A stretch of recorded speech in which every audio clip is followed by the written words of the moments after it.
My name is Dr.Neil Chakraborti and I'm a senior lecturer in criminology at the University of Leicester in England. Neil, would you tell me about definition of hate crime? Sure, it's a very difficult concept to define comprehensively. There seems to be no universally accepted definition. At its most basic level, hate crime is a crime committed with a biased motive against a particular group of people. Most commonly, those people tend to have a particular identity, perhaps targeted on because of their race, their religion, their sexuality, their disability or their transgender status. That's possibly the most basic definition, but as you all know, there are many different academic interpretations of a hate crime as well. And what is your interpretation?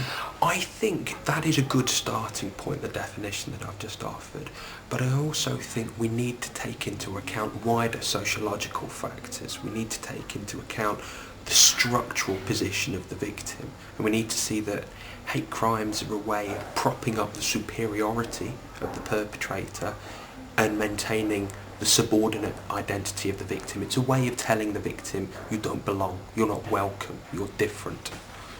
I think there are a number of significant challenges with the concept of hate crime. I think one of the most significant challenges at the moment seems to be to develop a common language of hate crime. In different countries, we seem to have different interpretations of hate crime. In certain countries, we see hate crimes as politically motivated crimes, crimes that are committed by the far right or by extremists.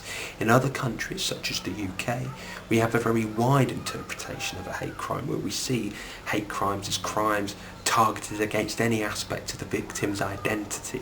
So to try and understand hate crime internationally is very difficult when we all have different interpretations, different understandings of hate crime. So that's one of the significant challenges at the moment, and that's why I'm here at this event, in order to try and understand different countries' interpretations and to develop a common language. So that would be one significant challenge.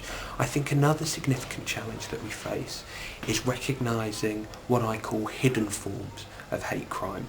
We sometimes tend to be familiar with certain types of hate crime and certain forms of victim. For instance, we're much more aware now of racist hate crime and the dangerous, damaging effects of racism, but we're less familiar with particular groups who are perhaps at the bottom of the social ladder, people who, because of their poverty or because of their bottom of the ladder status, we tend to discount, we tend to ignore, we tend to see them as invisible.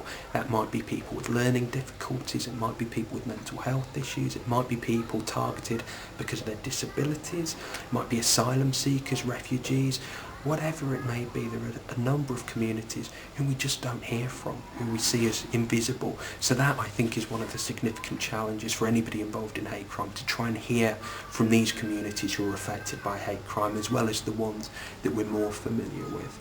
And I think I'll just list one final challenge that I think we have to work with, and that's understanding why people commit hate crimes. At the moment, we seem to assume that people commit a hate crime because they hate the victim. But that isn't necessarily true. My research and the research of other criminologists have shown that hate crime perpetrators aren't prejudiced all of the time, or even most of the time. Sometimes perpetrators commit a hate crime because they see the victim as vulnerable, or they see the victim as different. So we need to recognise that all of us have the capacity to feel prejudice or to express prejudice. It's not just a certain type of people that commit hate crime. It may be in a lot of cases. Some people may have bigotry running through their bodies, but not all hate crime perpetrators do. So I think we need to be a little bit cleverer in how we understand the perpetration of hate crime as well. Who is the victims of hate crimes? The victims of hate crime are very, very broad. I think sometimes we can address it in a couple of ways. The individual victim can take a number of forms. It could be ethnic minorities, it could be members of LGBT communities, so lesbian, gay, transgender, bisexual communities. It can be disabled people, people with physical disabilities as well as learning disabilities. It can also be groups who are targeted because of their religion, let's say they're a religious minority. So they're the most recognised groups of hate crime victims.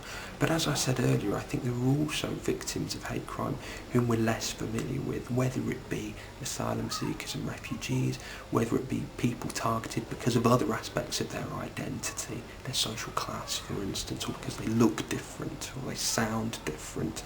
So we need to be a little bit cleverer about how we recognise victims of hate crime. And I think there's another class of victim as well, and that isn't just the individual victims who are affected, but it's their families and it's their wider communities as well. Hate crimes are often message crimes designed to send a message not just to the victim but to their wider community that you're not welcome, you don't belong here, and so we have to think about them when we think about victimisation also. Do you classify the hate crimes, and have you got statistics? Sure. Statistics are notoriously unreliable in a hate crime context because they're very difficult to count, it's very difficult to record and monitor hate crimes. But according to the available statistics, England and Wales seems to have the highest number of recorded hate crimes. In England and Wales, there were just over 52,000 hate crimes recorded in 2009. That is by far and away the largest figure across Europe. When we look at other countries such as Germany, where there are just under 5,000 hate crimes for the same year, in Italy there were about 125, in Spain there were just 23. So you can see, just by comparison for that year, England and Wales is far higher. Now the reason why that number is so high is that in England and Wales there's a much more open definition of hate crime. We see hate crimes as whatever the victim feels to be a hate crime. So if the victim reports something as a hate crime, if they feel it's a hate crime, the police are obliged to record it and investigate it as a hate crime. They may not prosecute it, but they're obliged to record it and investigate it as a hate crime. So that's why the figures in England and Wales are slightly higher, because of that open interpretation. In other countries they have very different definitions of how to record a hate crime, and that's why you see a huge disparity in the official figures. So we must not rely on the official figures in terms of judging a hate crime problem. There are no more hate crimes in reality that take place in England and Wales compared to other countries. It's all about different monitoring and recording systems. And what kind of hate crimes do you register? In England and Wales we have, again, a very broad interpretation of a hate crime. So it can range from extreme acts of violence, murders, physical assaults, right through to incidents such as verbal abuse and lower level physical violence, criminal damage also. So we take account of a broad range of hate crimes. It's very important that we understand that hate crimes aren't just extreme acts of violence. Some of the most damaging forms of hate crime actually look fairly trivial. They look relatively unserious, but they have a damaging cumulative impact on the victim.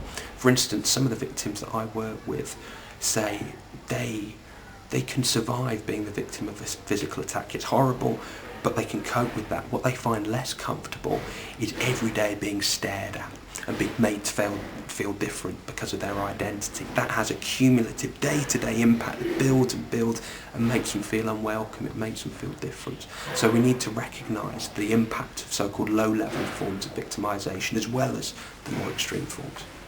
And what kind of minority group do suffer more often? Again, it's very difficult to quantify. According to the official figures, the highest category of hate crimes tend to take place in the race and religion categories. They tend to be more racist and religiously motivated hate crimes than the other strands. Again, that might be because the other groups are less comfortable in coming forward and reporting their victimisation. So again, we can't rely on the official figures, but certainly according to the figures it tends to be racially and religiously motivated at that top end. And as for their sex, who is it? Women or men? Again, it tends to be males that show up in the official figures more than women. Again, that might be because males traditionally tend to come forward and report victimisation more than women who feel afraid of coming forward. So again, we can't judge purely by the official figures, but according to figures, it tends to be males.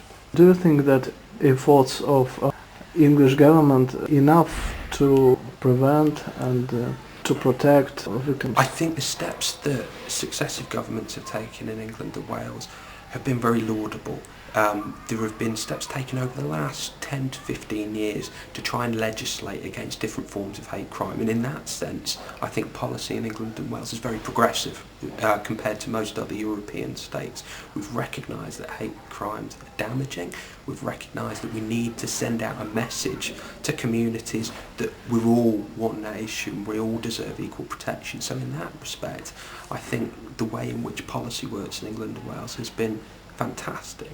However, the concept of hate crime is so difficult. As I said earlier, it's open to different interpretations, it's subjective, it's open to criticism, and that remains a problem in England and Wales. There are some who think that legislation against hate crime is unnecessary, that it unfairly penalises behaviour and thought, that we send too many people to prison unnecessarily, because that's the punishment in England and Wales. If you're convicted of a hate crime, you tend to be awarded an enhanced prison sentence. So you get convicted for the basic event, but you also get an extra sentence for the hate element of the crime. And there are many of us who feel that way of punishing hate crime isn't especially appropriate. There might be better ways of punishing hate crime offending. We're trying to develop more initiatives looking at restorative interventions in England and Wales, whereby the perpetrator comes face to face with the victim. We feel that can be effective in helping the perpetrator recognise the wrong that they've done, the harms that they've caused to the victim.